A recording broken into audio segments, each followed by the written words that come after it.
Have you ever imagined right on your son's wedding night being hit in the face with a glass of wine by the bride herself, just because you refused to sign over your beachfront villa, behind the modest appearance of Clara Morgan, a 65-year Deller? Old mother lies a massive secret that neither her son nor her daughter-in-law ever knew. When that truth came to light, it not only brought down the entire lavish wedding but also turned the young couple into a laughingstock in front of hundreds of guests. But what was even more shocking was that this was only the beginning of a dramatic battle between a mother's love and ruthless greed. And you will not believe what happened next after that fateful night. If you are curious and want to follow the full journey, make sure to like the video, subscribe to the channel, and don't forget to leave a comment sharing your thoughts. Now let's step into the main story where the truth begins to unfold in a moment that was supposed to be romantic. Clara Morgan, a 65-year-old woman, was once a renowned surgeon in California. For nearly 40 years of dedication to her career, she had saved hundreds of patients, including complex cases that many colleagues admitted were nearly impossible. But after her husband passed away, Clara chose to withdraw from the spotlight and live a quiet, secluded life in an old villa by the sea. That house was built in the 1930 seconds, with classic architecture, moss-covered stone walls and windows that looked straight out to the ocean. To outsiders, it was just a run-down, aging house, but to Clara, every corner of it was tied to memories of love, loss, and secrets no one could imagine. The neighbors often saw her with an old pickup truck, wearing simple clothes, her silver hair tied neatly in the back. Clara grew vegetables in her garden, took morning walks along the shore, and sometimes brought baskets of produce to sell at the local market.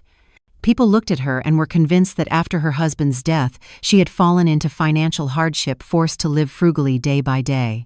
Some even whispered that her pension was barely enough to get by, and that she lived off the pity of a few old friends. Clara stayed silent about those rumors. She neither denied nor explained. To everyone else, she was simply a poor widow, living modestly, a quiet figure few paid attention to. But the truth was completely different. Clara was not struggling.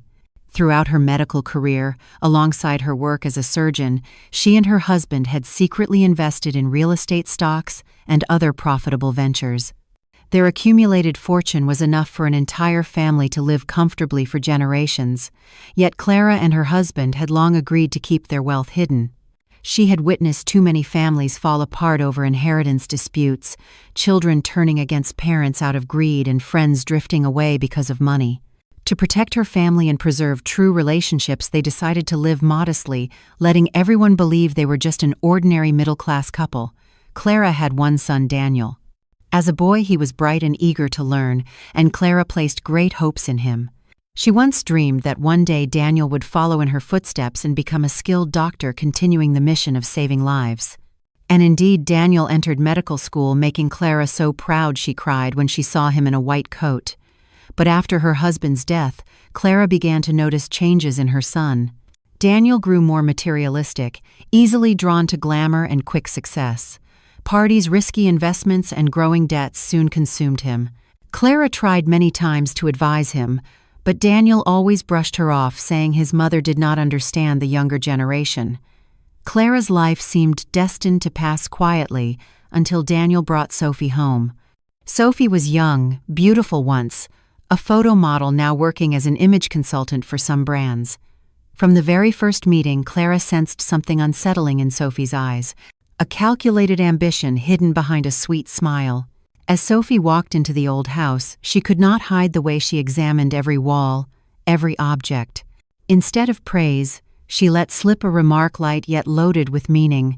"This house is classic, but perhaps not suitable to live in for long." That seemingly harmless comment made Clara shiver. As time went on, Sophie became part of the family. But instead of warmth, she brought a steady stream of veiled insults, criticizing Clara's old truck, mocking her market stall, suggesting she looked like someone poor and outdated. Each word, each gesture was like a small needle pricking Clara's pride. Daniel seemed not to notice or pretended not to. He listened to Sophie more and more, treating her opinions as commands. Clara realized her son had fallen into a relationship driven by both emotion and self-interest, and that worried her more than anything else. Neighbors began whispering that Clara's villa by the sea sat on prime land worth millions on its own. The rumor spread beyond the neighborhood and soon reached Sophie and her family. Gradually, Clara felt clearly that their interest was not in her but in the house, the land, the hidden fortune she quietly possessed. From initial disdain, Sophie shifted to more subtle suggestions.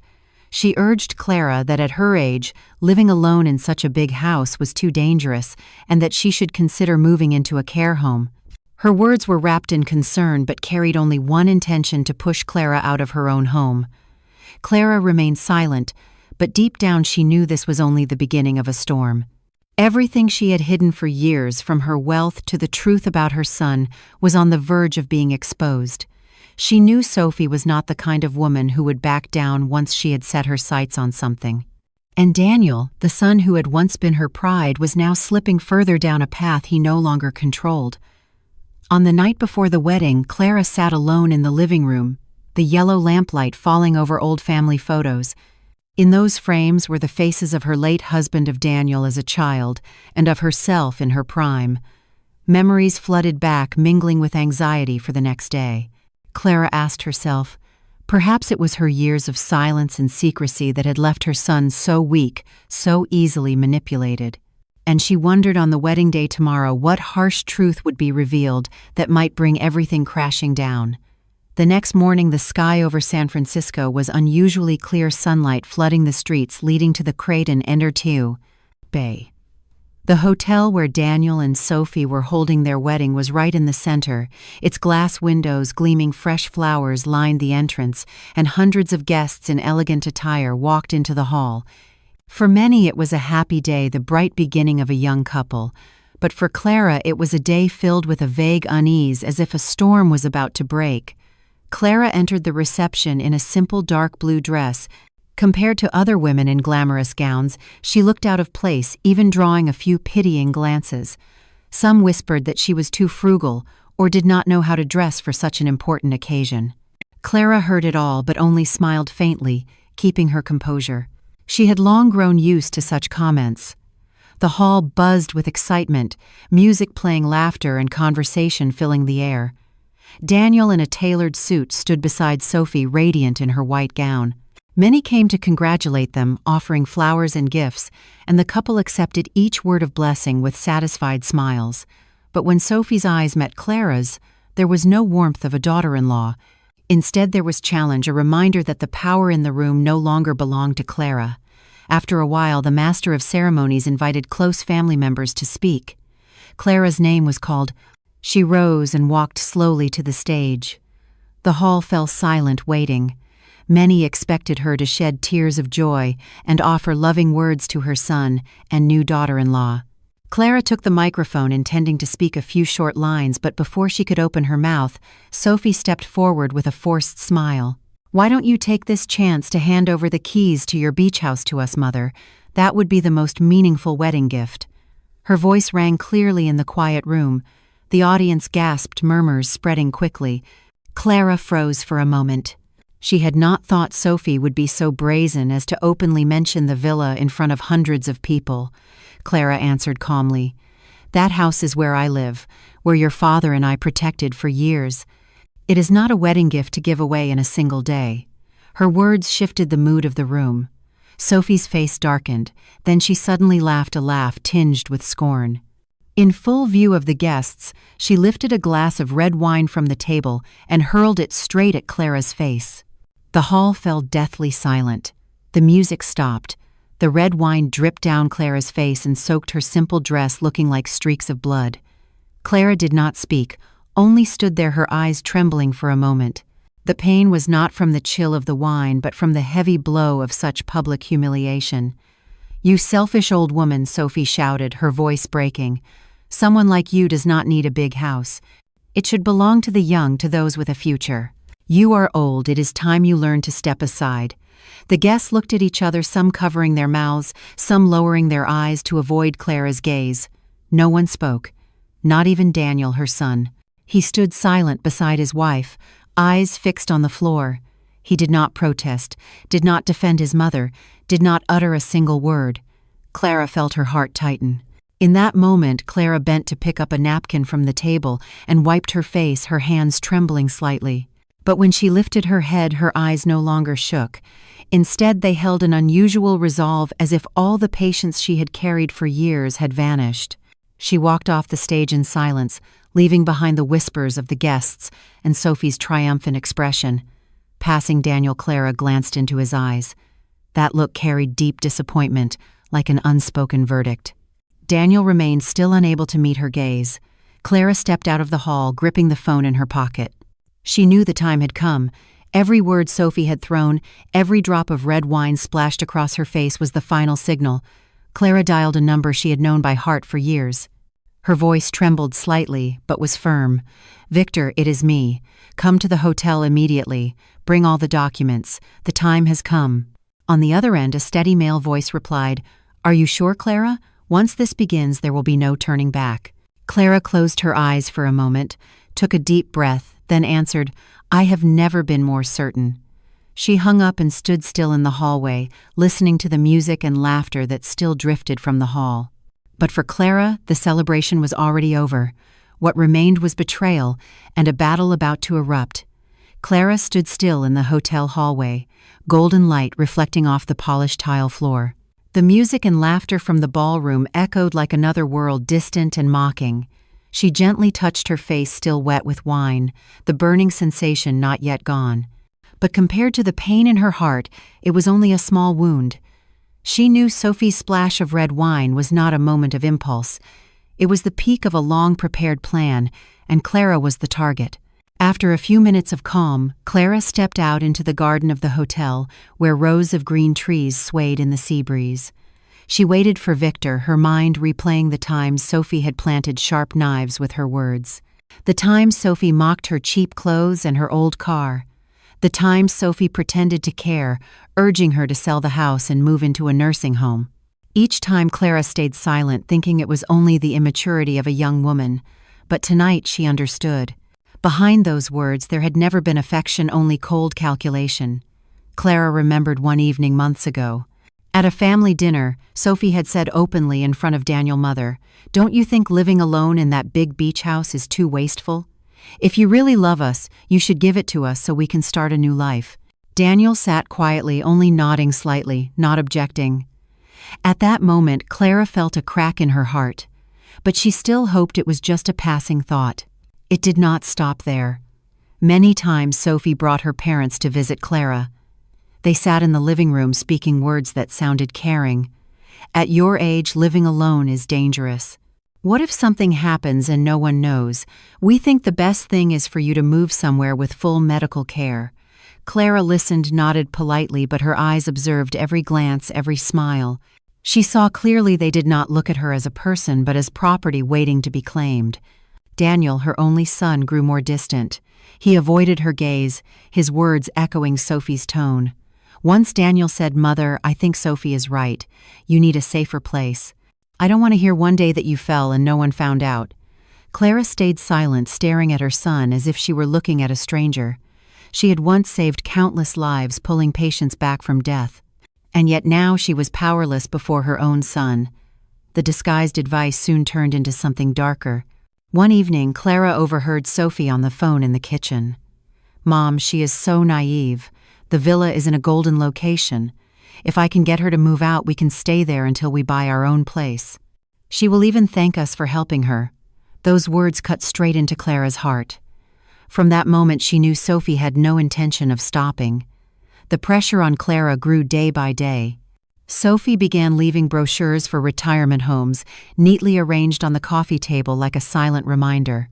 Her parents came often, repeating words about safety and care. Daniel echoed them like a machine. Clara felt surrounded on all sides, every escape blocked. But what hurt her most was not Sophie's greed but Daniel's silence. She remembered once, after everyone had left, she asked her son, "Do you truly believe I can no longer take care of myself?" Daniel did not answer immediately. He looked at the floor, then whispered, "Mother, please don't make things harder." To Clara, that answer was more cruel than any insult. Back in the present, standing under the trees outside the hotel, Clara knew everything that had happened in the ballroom was only the continuation of a long chain of schemes and insults. The glass of red wine Sophie threw in her face was simply the public unveiling of contempt that had been building for so long. But that very moment awakened a hidden strength inside Clara. Victor's car pulled up in front of the hotel. The man stepped out carrying a black leather briefcase. He looked at Clara with a serious expression. "I brought everything you asked for. Are you sure you want to begin tonight?" Clara nodded. In her heart, pain had turned into determination. There was no room left for hesitation. Clara walked closer to Victor, her voice low. "I have endured enough. They think I am weak, that I will stay silent forever. But now it is time they know who I really am." Victor said nothing, only nodded. He knew what was inside that briefcase could change everything. And he also knew that from this moment on there would be no turning back. Clara lifted her gaze toward the hotel where music still played. In her eyes there was no sadness left, only unwavering resolve. She whispered almost to herself, "Tonight they will learn what regret means." Victor set the black leather briefcase on a stone table in the hotel garden. Clara pulled out a chair and sat down, her hands slightly trembling, but her eyes bright, with a resolve she had never felt before. Music from the ballroom still throbbed, but to Clara, it was only the backdrop to a quiet battle that was beginning. Victor opened the case and revealed neatly stacked folders. He spoke slowly, his voice firm. "Clara, inside are the full records of your assets, from real estate and stocks to bank accounts. There are also the receipts for the money you have transferred to Daniel over the years. If we disclose these, the image they hold of you will collapse at once." Clara glanced over the papers, her eyes briefly sad. She remembered the years she had quietly funneled money to Daniel so he could pay debts and maintain the lavish life he pretended to have built himself. She had told no one, hoping her son would one day stand on his own. The truth was different. That protection had made Daniel weak and left him easy for Sophie to control. Tonight, Clara said in a low voice, "They will know everything. From the sums I have covered to the fact that I am the one behind the entire wedding bill. And from this moment, I will cut it all off. Not a single dollar more." Victor nodded, admiration in his eyes. "Are you sure you want to do this at the wedding?" he asked. "Hundreds of people will see it. Once the truth is out, Daniel will be shocked, and Sophie will not stay quiet." Clara looked toward the glittering lights of the ballroom and answered, "Exactly because there are hundreds of witnesses that I will do it. They chose to humiliate me in public, so I will answer in the same way. I will not let this story fade into silence. I want everyone to see their true faces." A gust of wind lifted the hem of Clara's dress. She stood, took the briefcase from Victor's hand and said with finality, "Let us go. It is time to return." They stepped into the ballroom. Their entrance drew eyes at once. Some guests whispered, many stared at Clara with surprise and curiosity. Sophie saw Clara from a distance. Her eyes flickered with alarm, then quickly hardened into pride. Clara walked straight to the stage where Daniel and Sophie were posing with guests. She took the microphone from the master of ceremonies. Her voice carried clearly through the room. "I am sorry to interrupt, but I have something important to say, and I want everyone to hear it." Silence fell. All eyes turned to Clara. Daniel frowned slightly, and Sophie tried to hold a smile, but her face was stiff. Clara opened the briefcase and took out the first stack of papers, holding it up for all to see. "In the last 3 years, I have quietly transferred more than $250,000 to Daniel and Sophie to pay credit card debts, housing costs, and other expenses. Their luxury is not self-made. It has been paid for by me." Murmurs rippled across the room. A few guests covered their mouths in shock. Daniel turned pale.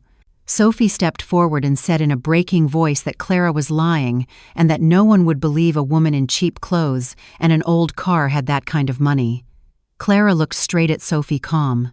"You despised me because I live simply, but simple does not mean poor. My husband and I chose to hide our wealth to protect the family. Perhaps that was our greatest mistake." She took out another set of documents.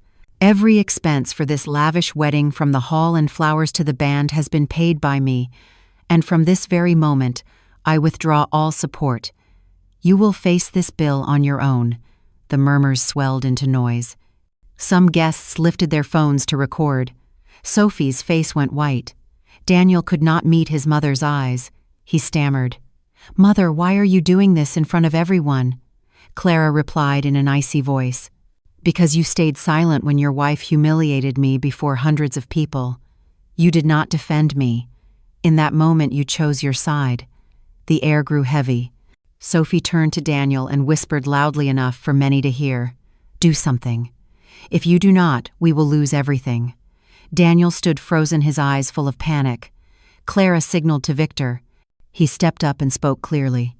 "I am the attorney for Clara Morgan. As of tonight, every guarantee and transfer in her name is terminated. All contracts tied to Daniel and Sophie will be canceled." The room erupted in confusion. Some guests left their seats murmuring that they had never seen such a scene at a wedding. Sophie nearly collapsed. Daniel stood in shock. Clara drew a steady breath and delivered her closing line. "Tonight you will learn that greed has a price. From now on you will have no chance to take advantage of me again." She set the microphone down and left the stage with Victor. Chaos spread behind them. Sophie's sobs, the guests, hushed debates, the band struggling to stop and start again. Clara did not look back. She walked on, head high, heart heavy but resolute. After Clara and Victor left the ballroom, the scene inside descended into chaos. Some guests hurried out to avoid the awkwardness, others gathered in small groups to gossip, while a few quietly recorded videos and took photos. The lavish wedding Sophie had dreamed of was now reduced to sobs from the bride and the pale face of the groom. Daniel looked around in confusion, but he could not find a single word to justify the situation. Sophie trembled as she sat down on a chair by the table, her wedding gown stained, her makeup smudged. She whispered to Daniel with hatred in her voice, "Your mother cannot destroy us like this. If she thinks she has escaped me, she is gravely mistaken." In her eyes there was a cold glint, no longer the smile of a bride who only moments ago had been receiving flowers of congratulations. A few days later, news of the scandal spread across the city. Videos recorded by guests of Sophie throwing wine into Clara's face and then being exposed to the public appeared everywhere on social media. Most comments expressed sympathy for Clara, praising her as a strong woman who dared to stand up for her dignity. Meanwhile, the image of Sophie and Daniel became a laughingstock, an example of greed and ingratitude. Daniel was deeply embarrassed among his colleagues at the hospital. Many whispered behind his back that a man who could not defend his own mother could hardly uphold the ethics of a doctor. Sophie was abandoned by her clients and partners in the fashion and media industry. Within days, everything she had built collapsed like a sandcastle swept away by the tide. Yet instead of accepting defeat, Sophie only grew more determined to retaliate. She persuaded Daniel that they could not allow Clara to win. "If she shamed us in public, then we will turn her into a public joke before the law. We will make the world believe she has lost her mind, that she behaves irrationally and is no longer capable of managing her estate." Daniel hesitated at first, but when Sophie reminded him of their debts and the risk of losing their home, he began to follow her lead. They started reaching out to guests from the wedding, especially those who had only seen Clara's furious speech on stage without understanding the full context. Sophie used persuasive words, claiming Clara had an unusual outburst, that she was acting irrationally and showing signs of senility. Some guests who had not grasped the whole story, swayed by Sophie's manipulation, agreed to sign statements she had prepared. Not stopping there, Sophie also brought her parents into the scheme. They spread rumors in Clara's neighborhood that she often behaved strangely, sometimes forgetting to lock her doors once standing for hours on the balcony, staring into nothing. Though these were fabrications, the gossip spread quickly. Slowly, in the eyes of some neighbors, Clara's image began to be questioned. Daniel secretly contacted lawyers to learn about legal procedures that would allow a court to appoint a guardian when someone was deemed incapable of managing their affairs. He kept this hidden, but Clara was not easily deceived. She noticed the strange looks from her neighbors, heard cryptic whispers, and even saw Sophie with a strange man walking around her seaside villa as if appraising it. Clara knew at once the battle was not over. If her counterattack at the wedding had only exposed Sophie and Daniel's true faces before the public, now they were turning to something far more dangerous. They planned to use the law itself to strip her of control over her assets. Anger surged in Clara, but alongside it was a deep sorrow. She was no longer only confronting Sophie but her own son. One afternoon, sitting on the balcony looking out at the sea, Clara remembered Daniel as a little boy running through the garden and laughing. That image clashed with the cold, weak man he had become. She knew she had lost her son the moment he let his wife humiliate his mother in front of hundreds of people, but now that loss was sharper as he was planning to use the law to take away everything from her. Even so, Clara would not allow herself to collapse. She called Victor and said, "They want to play with the law, then we will play by the law. But this time I will prepare more carefully, not just to defend myself but to strike back." In her eyes was unwavering determination. Victor agreed and immediately began gathering evidence. He contacted guests who had witnessed the wedding, especially those who saw Sophie throw wine in Clara's face. He spoke with close neighbors who had often seen Clara healthy, alert, gardening, driving, and conversing normally. Every testimony and video became a vital piece to counter Sophie's scheme. Meanwhile, Sophie and Daniel dug themselves deeper. They met often with Sophie's parents, plotting strategies, devising ways to smear Clara further. They believed that with enough false evidence the court would side with them. But they had no idea Clara and Victor were preparing even stronger cards. At night, Clara sat alone in the living room watching the steady waves crash against the shore. She felt weary, but her resolve was unshaken. She whispered, "If this is war, then I will fight it to the end. Not to keep money, but to keep truth and dignity." In the days after the rumors spread, the atmosphere in Clara's neighborhood grew suffocating. Whenever she stepped into her garden or went to the market, curious eyes followed her and whispers trailed behind. Some asked slyly, "Is she really still lucid?"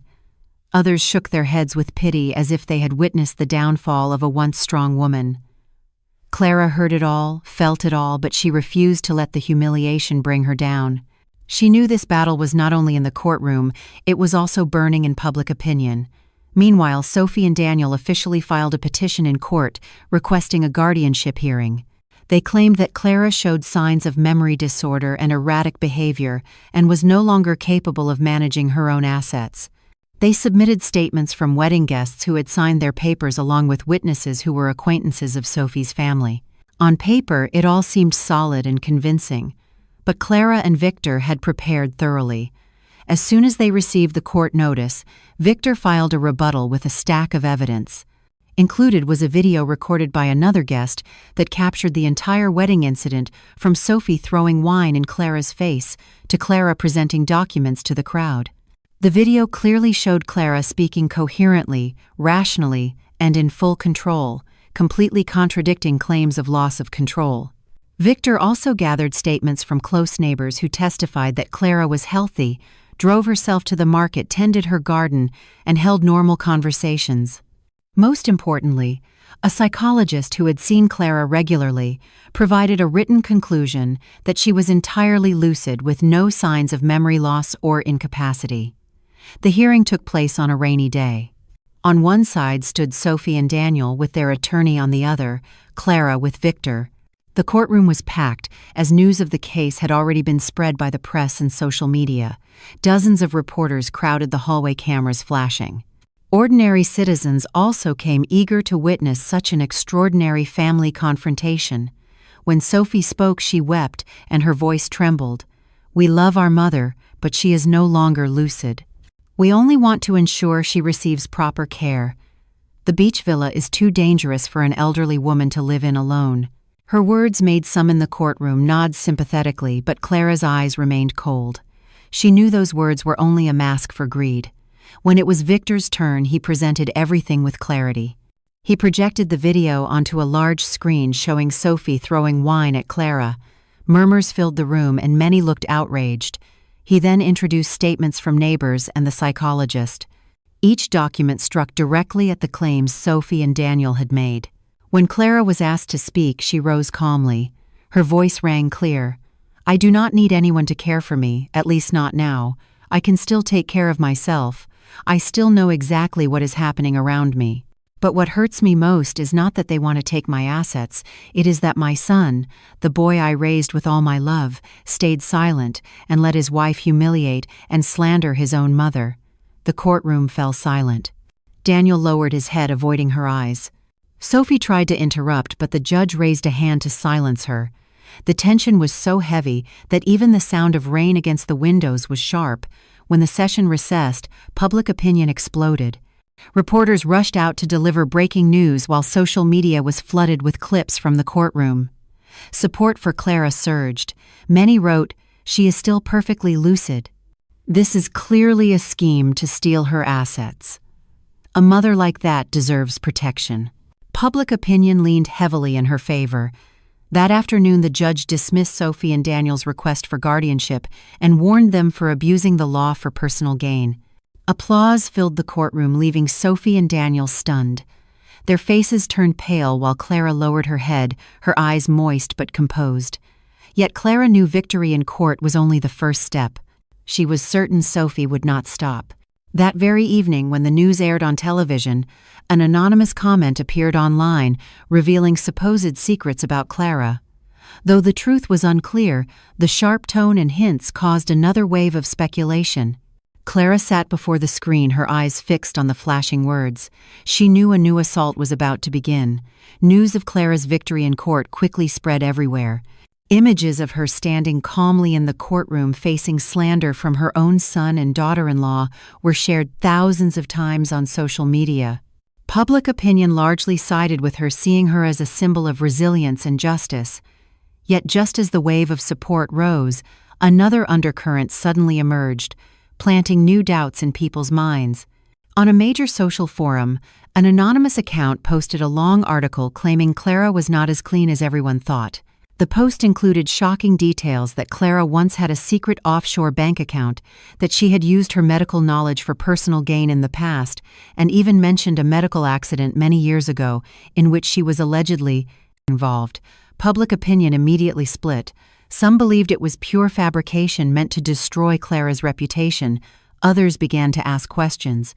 If she is truly flawless, why are there such secrets? Heated debates broke out. The media, which had been praising Clara, now began digging into her past from another angle. Clara sat in her living room, the yellow light casting shadows across her thoughtful face. She read each comment, fully aware a new storm was coming. She knew this was Sophie's next move. After failing in court, Sophie would stop at nothing to shatter Clara's image in the public eye. Once Clara's credibility was shaken, any future legal battle would tilt against her. Victor came to Clara's house that same night. He placed a stack of printed posts on the table and said, "This is a smear campaign.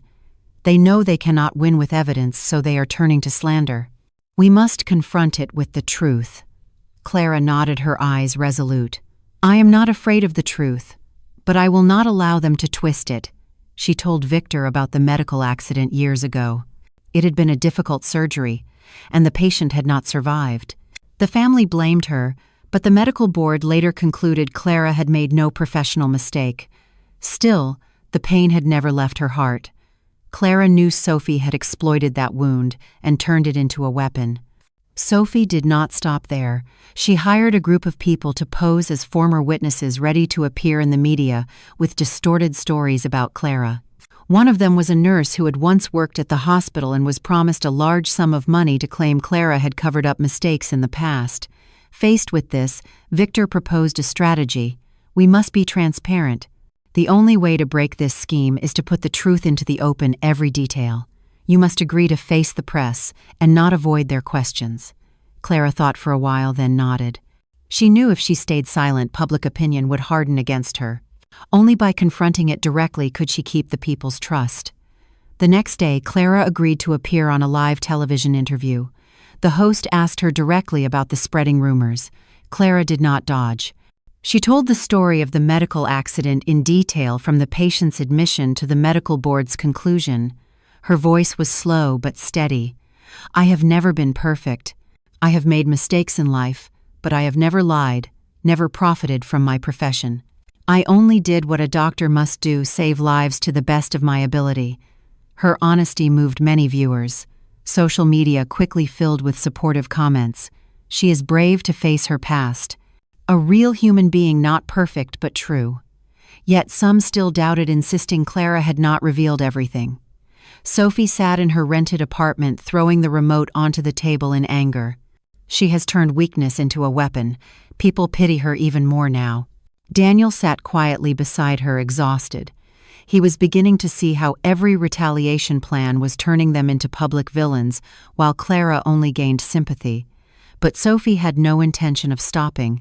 In her mind, a new plan was forming, one aimed at Clara's greatest weakness, her love for her son. That night, when Clara returned home after the interview, she found an envelope left at her door. Inside were photos of Daniel meeting a strange man at a cafe. On the back of one photo was a scrawled note, "Your son has already chosen his side." Clara gripped the photos tightly, her heart tightening. She knew this battle was no longer only about law or public opinion. It had reached the very root of family betrayal. Clara sat motionless in her living room, the photos on the table like sharp knives piercing her heart. The images showed Daniel sitting across from a strange man in a cafe, his face tense, his hands clasped nervously. The words scrawled on the back felt like a sentence. "Your son has already chosen his side." She closed her eyes, the pain rising in her throat. Daniel had always been her only support in the family. Even though he had disappointed her many times deep inside, Clara still hoped her son had not fully crossed to the other side. Now these photos seemed to crush that fragile hope completely. Victor arrived soon after Clara called him. He turned the photos over one by one, frowning. "This is surely part of Sophie's next move. But to be certain, we must find out who this man Island." Clara nodded, her voice hoarse. "I need to know the truth, no matter how cruel it Island." The next day, Victor had Daniel followed. Within a week, the truth came to light. The man in the photo was a notorious real estate broker known in the underworld for dealing in disputed properties. He had been involved in many lawsuits but was never convicted because he always found ways to bend the law. The fact that Daniel had secretly met with him cut Clara deeply. It seemed her son was truly considering selling the beachside villa, even while the legal battles still smoldered. Clara could not remain silent. She decided to confront Daniel. One afternoon, she called him to the seaside house. When Daniel entered, his eyes avoided hers. Clara laid the photos on the table and looked straight at him. "Tell me the truth." "What did you promise him?" Daniel flinched, his face, slowly turning pale.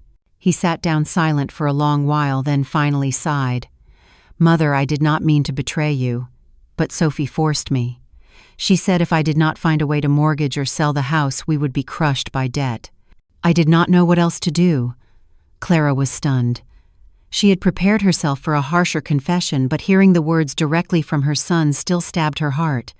"So you really considered selling this house, the place tied to all our family memories, just because of pressure from your wife?" Daniel lowered his head, saying nothing.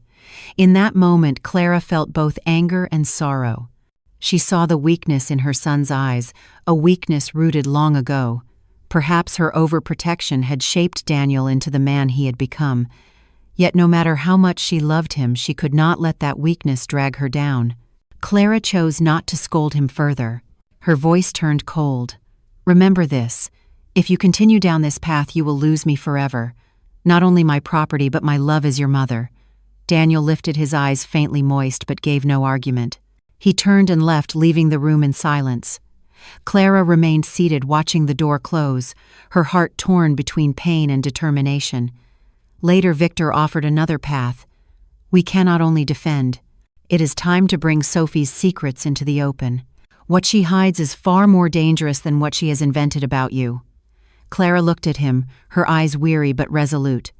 "I have spent too long protecting. Now it is time to attack." During their investigation, Victor and his team discovered Sophie was involved in falsifying financial documents to secure bank loans. They gathered evidence proving Sophie had used Daniel's name to sign as guarantor without his knowledge. If this came to light, Sophie would not only lose her reputation but also face possible criminal charges. Clara was shaken when Victor explained. She understood that exposing this truth could end Sophie's ambitions once and for all. But it would also drag Daniel into the mess, since his name had been used on the papers. Clara now faced a painful choice: protect her son or reveal the whole truth. That night, Clara stepped out onto the balcony, gazing at the crashing waves. The wind blew through her silver hair, but her eyes burned with unquenchable fire. She whispered, "If this is the price to end it, I will pay. But I must know where Daniel truly stands in this war." Just then, Clara's phone buzzed. A new anonymous message appeared. "Tomorrow, Sophie's truth will not be yours alone. Someone else holds it and is ready to reveal it." Clara stared at the screen, her heartbeat quickening. Who was behind this message? Were they friend or foe? And what would happen if the truth was exposed by a power she could not control? Clara stared at her phone screen, the anonymous message piercing her mind like a needle. "Tomorrow, the truth about Sophie will no longer be only in your hands. Someone else holds it and is ready to reveal it." Someone somewhere had been silently watching and had now stepped into the battle. But what was their purpose? To help her or to exploit the situation for their own gain? That night, Clara could not sleep. She sat at her desk, surrounded by the pile of documents Victor had gathered. The sound of the waves echoed steadily, reminding her that time was running out. If the hidden figure truly released the information, public opinion would once again fall into chaos. Clara did not fear the truth, but she feared it falling into the hands of someone with dark intentions. The next morning, when Victor arrived, Clara showed him the message. He frowned. "We need to find this person. If they are an ally, we can work together. But if they are an enemy, things will grow more dangerous." Clara nodded firmly.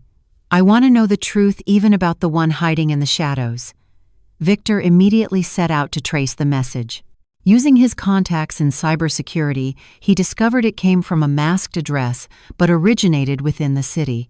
More importantly, the person seemed to have access to bank files and forged loan documents with Daniel's signature. That meant they had some direct or indirect connection to the financial world. That afternoon, Clara received another envelope, this time by mail. Inside was a copy of the fraudulent bank contract with Daniel's forged signature, along with a note. "Do not believe everything your son says." He knew more than you think. Clara clutched the paper, her trust wavering again. Was Daniel not only a victim of Sophie's manipulation, but also complicit in part of the scheme Clara called Victor to discuss? He studied the papers carefully. This could be genuine, or it could be a trick by the hidden figure to divide you and your son. If Daniel truly knew, his silence is a grave sin, but if he did not, then this person wants you to sever ties with him completely. Clara sighed, her heart in turmoil. She had faced countless life-and-death surgeries where a single wrong decision could cost a life, yet deciding whether to trust her own son felt far more difficult. Meanwhile, public opinion suddenly erupted. A series of anonymous emails were sent to major newspapers exposing Sophie's forged signatures and financial fraud. The news spread like wildfire headlines, splashing Sophie's name across every outlet. Sophie was nearly hysterical. She called her lawyer, shouting, "Who dared do this? Only Clara has the motive." Yet deep down, Sophie knew there were documents even Clara could not have accessed. Someone else had entered the game. Daniel was devastated. He rushed to Clara, his eyes red. "Mother, I swear I knew nothing about those signatures. I never signed those papers." Clara looked into her son's eyes, searching for truth.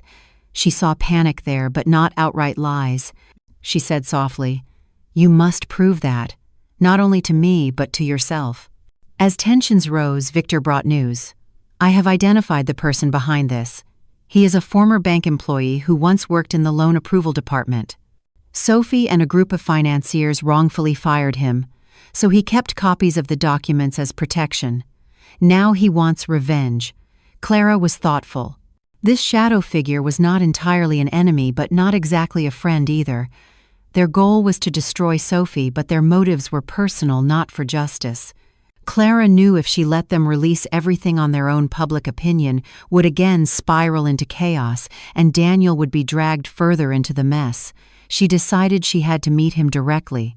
Victor arranged a secret meeting at an old cafe on the outskirts of the city. When Clara arrived, a middle-aged man appeared, his face lined with bitterness. He introduced himself as Alan, a former banker. Alan said bluntly, "I do not care about you. I only want Sophie and those behind her to pay. If you want to cooperate, I will hand over all the documents. But remember, I do this out of hatred, not for you." Clara studied him quietly. She knew she stood at a crossroads. If she cooperated, Sophie could be destroyed faster. But it would also mean the truth might spread beyond her control. When Clara left, the cafe, night had fallen. The streetlights cast a dim glow on the rain-slick pavement. A single question echoed in her mind. Was Alan truly a temporary ally, or just a wolf waiting for the chance to tear apart both her and Sophie? Rain poured down heavily as Clara returned from her meeting with Alan. The coastal road was blurred by the downpour streetlights glimmering on the wet pavement. Clara sat in her car, her mind restless. The meeting had left her with more questions than answers. Alan indeed held evidence that could bury Sophie, but his blind thirst for revenge made it impossible for Clara to fully trust him. She stopped the car in front of the seaside villa and stepped out into the pounding rain. The sound of the waves mixed with the rain into a chaotic symphony. When she reached the front door, Clara noticed something was wrong. The door was not locked, only slightly ajar. Her heart tightened. Carefully, she pushed it open and stepped inside. The living room was pitch dark, lit only by flashes of lightning outside the window. A faint sound came from upstairs. Clara froze, her whole body tense. She reached into a drawer and grabbed the small flashlight she always kept ready, then climbed the stairs step by step. Her heartbeat pounded. Each creak of the wooden floor echoed through the rainy night. At the top of the hall, she saw the door to her study left ajar. The faint glow of her computer screen spilled out.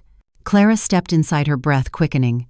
On the desk, the files she and Victor had worked so hard to collect were scattered across the floor. A shadow slipped past the open window and vanished. Clara rushed over and looked outside. She caught only a glimpse of a figure in a dark coat disappearing into the storm.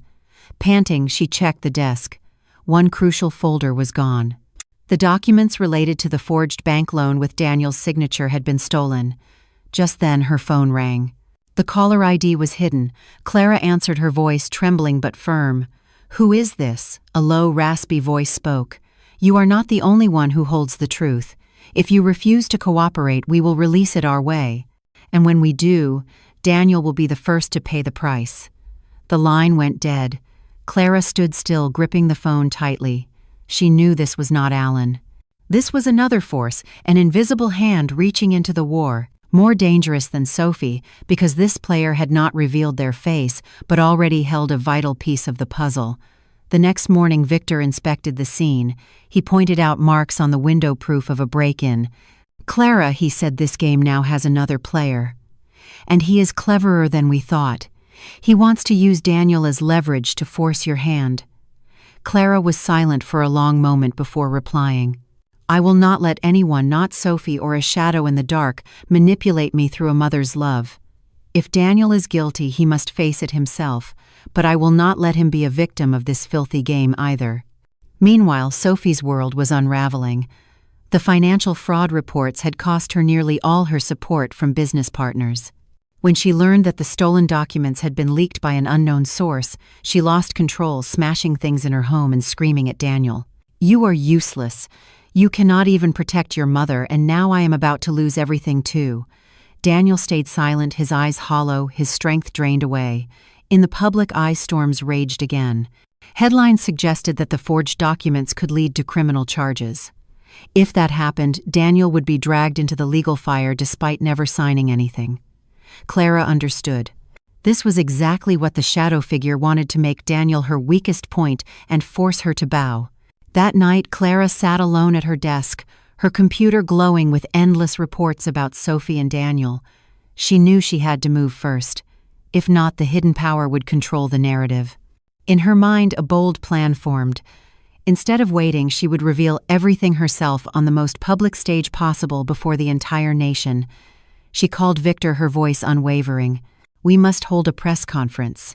I want the truth brought to light by my own hand, not through anyone else." Victor hesitated, but then nodded.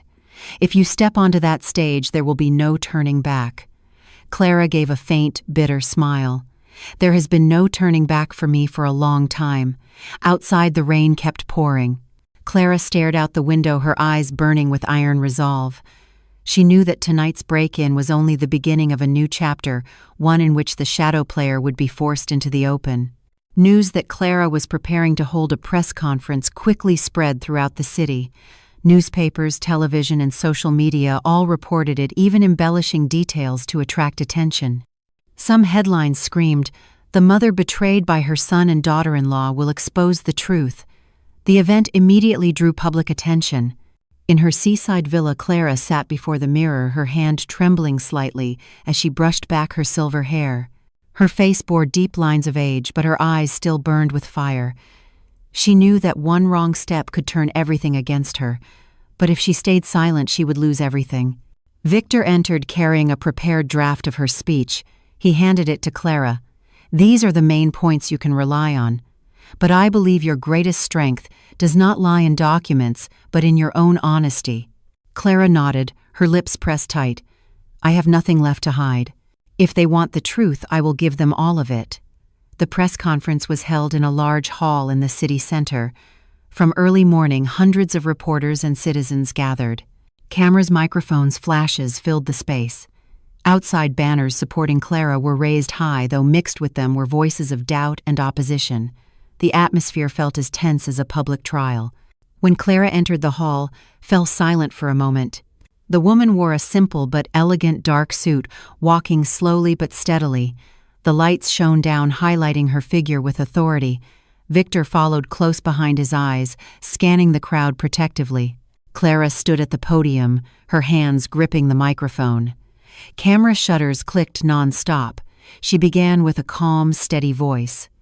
"I am not here to ask for pity. I am here to tell the truth. About me, about my family, and about what has been happening behind the scenes." She recounted everything from the day Sophie threw wine in her face at the wedding to the chain of schemes, slander, and attempts to seize her property. She revealed the forged documents Sophie had used to borrow money under Daniel's name, showing how Sophie had manipulated and deceived.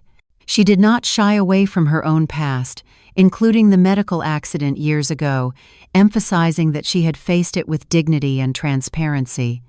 In the hall, many listened intently. Some reporters wrote furiously, while live broadcasts carried her every word across the nation. Social media exploded with comments most expressing support and admiration for Clara's courage. Yet just as Clara thought she had gained the upper hand, a reporter suddenly stood up, holding a folder. "You say you are honest, but why have we received files showing your son Daniel secretly met with real estate brokers multiple times? Are you hiding part of the truth?" The hall erupted. Cameras turned instantly on Clara. She froze, realizing this was a counterattack from the shadow figure. They had deliberately released evidence to shatter her credibility at the decisive moment. Clara took a deep breath and replied, "Yes, Daniel did meet them, but it was not because he wanted to betray me. He was forced by Sophie, pushed into a corner. If there is blame, it is mine, because I let him grow so weak that he could be manipulated." Her candid admission stunned the hall. No one expected a mother to stand before the public and take responsibility upon herself. Some reporters looked at each other, then slowly nodded. On social media, comments shifted. "She is so brave. A true mother, not only protecting but also willing to bear the blame." At that moment, the hall doors burst open. Sophie appeared pale and frantic. Behind her were two police officers. One of them stepped forward, voice firm. "We have a summons for Sophie in connection with financial fraud." The hall roared with noise. Sophie struggled, screaming, "It is all her fault. Clara destroyed me." But no one believed her. Cameras captured every second as Sophie was escorted out. Clara stood quietly at the podium, eyes closed for a moment. She knew this was not the end. The shadow figure had not yet shown their face, but in that moment she had reclaimed a measure of justice. As the conference ended, Victor placed a hand on her shoulder. "You did what few would dare, turning the truth into your strongest weapon. But remember, the game is not over. Alan is only one piece, and the one in the shadows is still watching." Clara nodded, her gaze drifting to the distance where rain still fell outside the windows. "I know, and I will not stop until every mask has been torn away." The press conference was scheduled for a cloudy Monday morning. News of the event spread through the city within hours after Victor sent the announcement to the media. Clara Morgan, the central figure of the shocking lawsuit, will officially speak out. Those words appeared in every newspaper and became the hottest topic on social media. That morning, Clara stepped out of her seaside villa in a simple yet elegant dark dress. She made no attempt to appear glamorous. Instead, she chose an image of calm and strength. Victor walked beside her, carrying a thick briefcase. Their car moved in silence through crowded streets toward the city center, where a large hall was already packed with reporters. When Clara entered, flashes went off nonstop. Hundreds of lenses turned toward her, questions flying from every direction. Are you truly lucid? Is it true your son was dragged into fraud? Do you have anything to do with the leaked documents? Clara only smiled faintly, saying nothing. She knew everything would be clarified the moment she held the microphone. Victor began with a short introduction.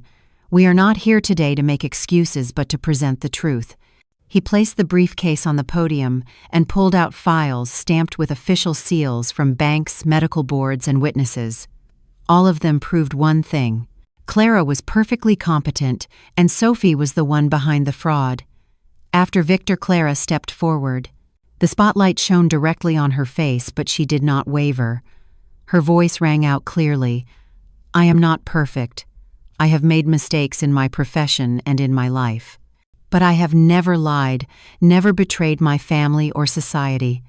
Those who tried to steal my dignity and property created lies, and today I will let the truth speak. She opened each file and projected them on the big screen. The evidence was undeniable. Forged signatures, email exchanges between Sophie and her partners, and a recording provided by a bank insider where Sophie admitted she had used Daniel's name to legalize loans. The hall shook with reaction. Reporters scribbled furiously. Cameras flashed, phones streamed live to social media. The press conference turned into a national spectacle. Clara continued, her voice steady and strong. They thought I was weak, that they could use a mother's love to control me. But I want everyone here to understand. I do not fight to hold on to wealth. I fight to protect the truth and to make the betrayers face the consequences. Suddenly a hand rose from the crowd of reporters. It was Alan, the former banker, the one who had once sent anonymous messages. He stood and declared, I confirm what Clara says is true. I worked at the bank and saw Sophie manipulate the records. I was forced into silence, but today I choose to speak. The hall erupted. Alan's unexpected public appearance changed everything. If some had doubted Clara before, now a direct insider witness left little room for denial. Clara looked at Alan, her eyes showing both surprise and caution. She knew he was not entirely selfless, but his presence at this moment was a decisive blow to Sophie. At that very moment, a reporter shouted out after receiving a news alert. The police have officially launched a criminal investigation into Sophie for financial fraud. The announcement swept through the room like fire, turning the press conference into Clara's triumph. Yet Clara did not allow herself to celebrate. Her eyes still held unease. She knew the shadow figure was not only Alan. The one who broke into her house and threatened Daniel had yet to reveal themselves. And if they truly held part of the truth, Alan's public stand today might only be the beginning of a far more complex plan. As the press conference ended, Clara stepped down from the podium to a wave of applause. Reporters crowded to capture the final images of a woman standing tall in the storm. But within, Clara felt this was not the end. It was only a turning point, the moment when the hidden enemy would be forced to strike harder. On the way home, Victor said quietly, "You won today. But remember, the closer you get to the truth, the more dangerous the shadows become." Clara nodded, her gaze fixed on the gray sky, heavy with storm clouds. A premonition gripped her. What was coming would not only attack her dignity or her property, it could strike directly at her life. After the press conference, Clara thought she might finally breathe easier. Public opinion was firmly on her side. Sophie was under police investigation, and Daniel was at least partly cleared as the truth about the forged signatures came to light. Yet Clara's sense of unease did not fade. She knew the shadow figure had not revealed themselves, and that once Sophie was cornered, this hidden force would strike. Just as Clara feared, an unexpected event shook her only days later. That evening, as she returned from visiting an old friend at the hospital, her car was followed by a black SUV. The coastal road was empty, the yellow streetlights casting long shadows on the rain-slick pavement. Clara quickly sensed the danger, her heart racing, and turned down a side road she knew well. But the SUV sped up and closed in behind her. In those tense moments, Clara recalled the dozens of surgeries she had faced where death stood only seconds away. This time, it was her own life at the edge. The SUV suddenly accelerated, slamming into the rear of her car. Clara nearly lost control, swerving toward the roadside. With calm precision, she gripped the wheel, braked hard, and spun the car sideways, tires screeching. The SUV roared past and vanished into the night. Clara sat frozen behind the wheel, cold sweat running down her back. She knew this was no accident. It was a warning, or even an attempt to kill her. When Victor arrived at the scene, he studied the tire marks and said firmly, "This was the deadly blow the shadow figure wanted to deliver. They want you silent or they will take your life." The incident never appeared in the press, as Clara and Victor chose to keep it quiet, but inside, her determination hardened. Clara knew that if she gave in now, everything she had fought for would be lost. And more than that, Daniel would never escape the trap Sophie and her allies had set. While Clara steeled herself, Sophie was unraveling. After being summoned by the police, she panicked and searched for a way out. One night, Sophie called Clara, her voice trembling. "You may think you have won, but you are playing with fire. There are people behind me you cannot even imagine. If I fall, they will not spare you. They will come straight for you and for Daniel." Then she hung up, leaving only silence. Those words confirmed what Clara already suspected. Sophie was only a pawn. There was a greater force pulling the strings, powerful and ruthless, ready to destroy anyone in their way. The next day, Victor handed Clara a new file. It contained records of massive loans under the name of a financial conglomerate directly tied to the forged papers Sophie had used. "Clara," he said, "Sophie is just a puppet. The puppeteer is a financial power, and it was likely them who sent the car last night." Clara gripped the file tightly. Until now, she had believed she was fighting for her dignity and her bond as a mother. But now she realized the battle had grown far larger. It was a war against a shadow empire. That night, Clara sat by the window, moonlight faintly shining on the waves. She thought back on the journey she had endured from Sophie, throwing wine in her face to slander, to legal and public battles, and now to an assassination attempt. Every step had pushed her into danger, yet every step had made her stronger. Clara whispered, "If this is their deadly blow, I will prove I cannot be broken. They want silence, but silence is the real death. I will never let that happen." Her eyes burned with new resolve. She was no longer thinking only of herself, but also of Daniel, of justice, and of all those crushed beneath the feet of this hidden power. Clara knew the conclusion would not simply be about winning or losing a lawsuit.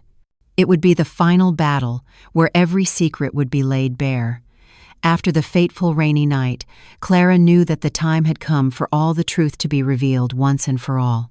The failed assassination was not only a warning, but also undeniable proof that she had reached the very core of the shadowy power. With no other choice, Clara and Victor resolved to prepare for the final battle, one with no metaphors, no defenses, only direct and decisive confrontation. In the days that followed, Clara and Victor quietly worked with the investigators. They handed over all the evidence about the financial conglomerate behind Sophie, the fraudulent contracts, the hidden money, and even the information Alan had disclosed. This time, Clara felt no fear. She knew that if she remained silent, other victims would continue to be crushed. The final hearing took place in a large hall, attended not only by the court, but also by the press, the media, and the public. Clara entered with a calm demeanor, her face marked by hardship but her eyes blazing. Sophie was escorted in her eyes full of hatred, while Daniel sat in silence, his face heavy with remorse. When she stood before the court, Clara did not speak only of herself. She spoke of greed that had turned a daughter-in-law into a betrayer, of cowardly silence that had stripped a son of his integrity, and of the dark hands outside willing to destroy a family to satisfy their interests. Her voice rang out clearly, each word like a blade cutting through the veil of lies. "They can take my wealth, my dignity, even my life, but they will never take the truth. I stand here today not only for myself, but for everyone who has ever been betrayed, oppressed, or scorned. I want to prove that a woman at any age can rise, can fight, and can win. The courtroom fell silent for a few seconds, then erupted in long applause. The final verdict was announced. Sophie was convicted of financial fraud and forgery. The conglomerate behind her was placed under full investigation. Daniel was not prosecuted due to lack of direct evidence, but the way he looked at Clara that day was filled with unbearable regret. As she left the court, Clara did not feel that she had defeated anyone. She only felt that a heavy burden had been lifted from her shoulders. She no longer had the complete family she once knew, but she had regained herself a woman unbroken by the darkness. That evening, Clara sat by the sea, the wind roaring, the waves crashing endlessly. She thought about the days she had endured, the moments when she nearly fell, and then asked herself what she had learned. In that moment, Clara understood. The end of a toxic relationship is not a loss, but a liberation. Family is not only blood, but also those who choose to stand with you. And most importantly, it is never too late to write a new chapter of your own life. Clara smiled, her eyes gazing far out to the sea. She knew that starting tomorrow, her life would turn to a new page, one no longer shadowed by darkness, but filled with meaning and freedom. Clara's story is not only a family tragedy, but also a powerful reminder of courage. The courage to say no to greed, the courage to rise when betrayed, and the courage to find yourself again. It also reminds us that we are never too old to start over, never too late to reclaim justice and dignity. If in the past, Clara lived in the shadows of silence and constraints, now she has stepped into a new life, one that is freer, calmer, and happier. That change came through pain, but it made her stronger and more resilient than ever. From her journey, we can draw great lessons. Have the courage to leave toxic relationships for an ending is not a loss, but the beginning of liberation. Cherish the true value of family, not only by blood, but also by those who choose to stand with us when storms strike. And most importantly, believe that the greatest strength always lies within ourselves. The message this story conveys is clear. As long as you dare to stand up, you can change your destiny, you can rewrite your life story at any age. And what about you? Have you ever faced moments of betrayal or injustice? And what strength did you find within yourself to keep moving forward? Share your thoughts in the comments, because every story has the power to inspire someone else. If you find this story meaningful, please like, subscribe, and share so that more people can be inspired. Your support is the motivation that helps me bring more stories that touch the heart. Thank you sincerely, and see you again in the next story, where we will continue to discover the hidden strength in ordinary people and learn how to rewrite the chapters of our own lives.